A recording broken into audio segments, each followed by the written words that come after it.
আচ্ছা, Indian medical ভিসাটাও কি তাহলে স্বাভাবিক করবে না?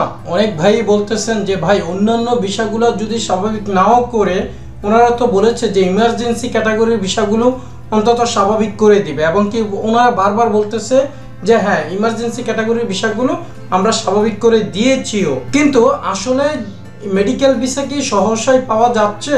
এখন অনেক ভাই কিন্তু এই যন্ত্রণার মধ্যে দিয়ে দিন পার করতেছেন। বিশেষ করে যারা ইন্ডিয়াতে পূর্ববর্তী সময়ে চিকিৎসা করেছেন, তারাই কিন্তু এখন বেশি সাফার করতেছেন। তাদের একটাই প্রশ্ন যে ভাই অন্যান্য ক্যাটাগরির ভিসাগুলো যদি একটু লেটও হয়, তারপরেও মেডিকেল ভিসাটা কেন ওনারা ওপেন করতেছে না? দেখেন, ওনারা কিন্তু একটা কথা বারবার বলতেছে যে আমাদের বিভিন্ন প্রবলেমের কারণে কিন্তু এখন আমরা একদম স্মুথলি ভিসা ছাড়তে পারতেছি না। তারপরেও কিন্তু আমরা যেভাবে ভিসা দিচ্ছি সেটা অন্যান্য যে দূতাবাসগুলো তাদের চেয়ে ভালো একটা রেট, অর্থাৎ তাদের যেই পরিমাণে ভিসা দিচ্ছে তাদের চেয়ে অনেক হারে বেশি আমরা ভিসা দিচ্ছি। কিন্তু আসলে মেডিকেল ভিসাটা ইন্ডিয়ার বাংলাদেশিদের জন্য খুবই প্রয়োজন, এই কারণে যে ইন্ডিয়াতে বাংলাদেশি মানুষ পূর্ব থেকেই চিকিৎসা করে আসতেছে। এখন অনেক ভাই কিন্তু এরকম একটা টেনশনে আছেন যে পূর্ববর্তী সময় যেহেতু ট্রিটমেন্ট করেছে, এখন যদি ভিসা না দেয় তাহলে তো আমরা মহা মুসিবতে পড়ে যাব। তো এখন ভাই ওই ভাইগুলোই কিন্তু বারবার প্রশ্ন রাখতেছেন যে ভাই মেডিকেল ভিসাটা কি তাহলে একদম স্মুথলি ওপেন করে দিবে না?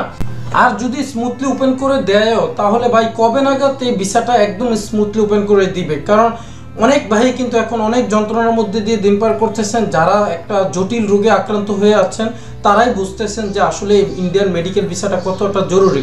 তাদেরকে উদ্দেশ্য করে আমি বলতেছি যে ভাই শোনেন, এখন ওনারা কিন্তু বারবার বলতেছে যে ভাই আমাদের লোকবল সংকটের কারণেই কিন্তু আমরা তো ভিসাটা বেশি প্রসারিত করতে পারতেছি না। তবে আগের চেয়ে কয়েক গুণ আমরা বাড়িয়ে দিয়েছি। তবে যারা সবচেয়ে বেশি জটিল রোগে আক্রান্ত অথবা না ইন্ডিয়ান মেডিকেল ভিসাটা খুবই প্রয়োজন, তাদের ক্ষেত্রে কিন্তু ওনারা কিছু কথা বলেই দিয়েছেন যে আপনারা ওই পদক্ষেপগুলো গ্রহণ করলে আপনারা ভিসাটা পেয়ে যাবেন।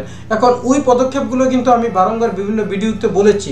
তবে এখন ইন্ডিয়ান মেডিকেল ভিসাটা স্মুথলি ওপেন না করার একটাই কারণ আমার মনে হচ্ছে যে ওনাদের লোকবল সংকটের কারণে।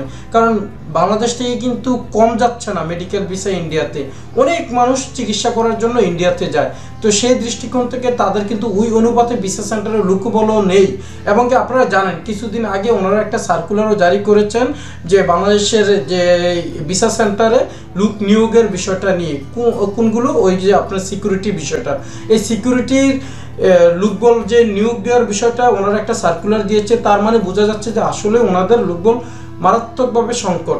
এখন যারা এই বাংলাদেশের পরিস্থিতি উদ্ভূত হওয়ার পরে, অর্থাৎ যেই ঘটনাটা ঘটে গেছে, ওই ঘটনার পরে কিন্তু অনেক মানুষই, অর্থাৎ ইন্ডিয়ান ভিসা সেন্টারে যেই ভারতীয় লোকবল কাজ করতেন, ওনারা কিন্তু অনেকেই স্ব দেশে ফিরে গিয়েছেন। এখন ওনাদেরকে নির্দিষ্ট সময় এখানে আনা এবং কি বাংলাদেশের ওই সিকিউরিটি গার্ডগুলো নিয়োগ দেওয়া, সব মিলিয়ে কিন্তু একটা সময়ের ব্যাপার। এই জন্যই কিন্তু ওনারা, আর ডিপ্লোম্যাটিক একটা ইস্যু তো রয়েছেই, এটা তো আপনারা সবাই জানেন। তবে যাই হোক, আমরা সবশেষে আশা করি যে এটা দ্রুতই সমাধান হবে।